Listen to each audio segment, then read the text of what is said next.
నాకైతే బుకింగ్ వచ్చిందని నాగోళ్ళ పోయి కూర్చున్నా. అయితే అక్కడ ఏంటంటే బాక్సులు అట కింద పెట్టుకున్న బాక్సులు అవి ఏమో మార్బుల్స్ బాక్సులు అట్ట. అయితే అక్కడ ఒక ఆటో డ్రైవర్ అన్నం తింటుండు.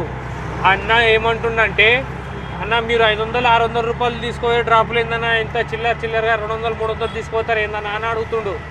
అయితే నేను చెప్పిన అన్నకి, అన్న ఏం చేయాలన్నా ఈ ఓలా ఊబర్ ర్యాపిడో వాటిలో బుక్ చేసి ఇట్లా పంపిస్తున్నారు అన్న, 250 చూపిస్తే 300 తీసుకోండి అని చెప్పి చెప్తున్నారు అన్న కస్టమర్లు. అందుకు మేము తీసుకుపోతున్నాం. ఇంక ఏం చేయాలన్నా బయట మాట్లాడుకుందామంటే బయట మంచి కూడా వస్తలేరు అన్న, అందుకే అట్లా తీసుకుపోతున్నాం. అంటే అన్న అట్లా తీసుకుపోతే మీకే లాస్ అన్న, మేము 500-600 తీసుకుపోతున్నాం అన్న, మీరు 300 తీసుకుపోతే మీకేమొస్తా అన్న అని అడుగుతుండు. దాంట్లో మనం ఏం చేస్తామన్నా, ఈ కంపెనీలో కస్టమర్ బుక్ చేసి ఇట్లా పార్సల్ పంపిస్తారు. వాళ్ళకైనా తెలిసి ఉండాలి, మనకైనా తెలుసు. మనం కంప్లైంట్ ఇచ్చినా వాళ్ళు తీసుకోరు.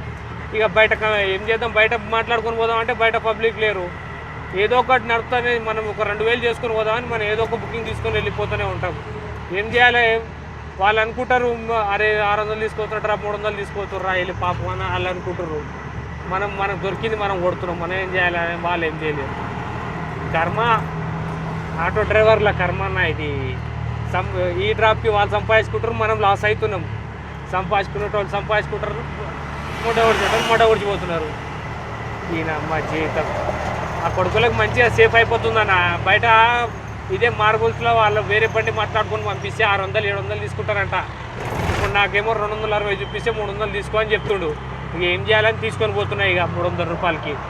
అదే అంటున్నా, ఆటో డ్రైవర్ అన్న అంటుంటే మీకు వీడియో చెప్పి తీసి పంపిస్తున్నాను.